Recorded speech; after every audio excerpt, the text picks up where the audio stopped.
No.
Okay, mukhang bitin pa si Snow.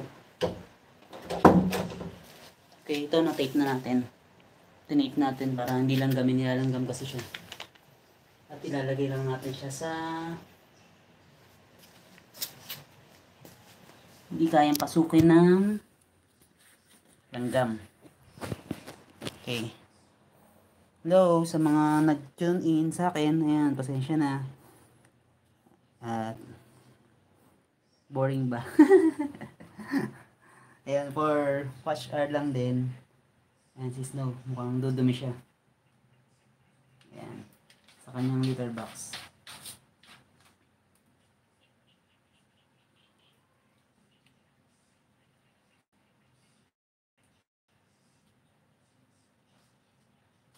Ayan, mukhang nagpupup na siya.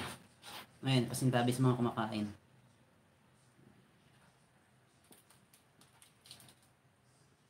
Or tapos na, tinabunan niya lang. Snow.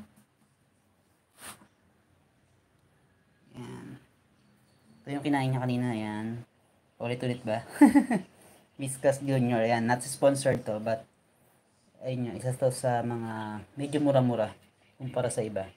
Pero pinakamura, kaya yung pinakain natin yung isa, Goodest nga ang type. Goodest, ang pangalan, pouch din yung ano niya, packing niya. Ayan yung ayan, Goodest. Ayan. Okay, sino na ba mga naka-tune in? Ayan, good evening sa inyo. Ayan, thank you sa pag-tune in. Hindi ko nababasa yung message eh. Ayan, sige, message lang kayo after check ko yung mga yan. Ayan. Ayan, tapos yun, invite ko rin kayo na like and follow yung ating page na Papa Chris Cats, Papa Chris TV Cats. Ayan, cat sa Facebook. Ayan. Check nyo, Papa Chris TV Cat. Ayan. Sa Facebook natin. And then yung Papa Chris TV natin. Ayan, sa Facebook din. Ayan, please follow. Ayan, si Snow ay ba't lumabo? Ayan, solved na siya, solved. Ayan, makapag-dinner na siya ng masarap. Ayan, mukhang mas gusto niya to kaysa sa Goodest Kasi mas mahal to ng konti, tumaas na. Dati ang price nito ay 35, ngayon ay 37 na. But no choice tayo kasi masama raw na laging kibbles yung pinapakain mo sa kanya or yung ganyan pellet. Ngayon nakaka-UTI daw. Kaya ito paminsan-minsan ay napakain natin siya ng wet food na tinatawag. Ngayon, dalawa naman yung karaniwang pagkain ng pusa. Wet food, ito yung may mga ganyan. Yan, parang spinach or tuna, meron ding mackerel. Basta mga ganyang tawagan. Ayan, tapos yung kibbles nga. Pero meron mga alternative naman na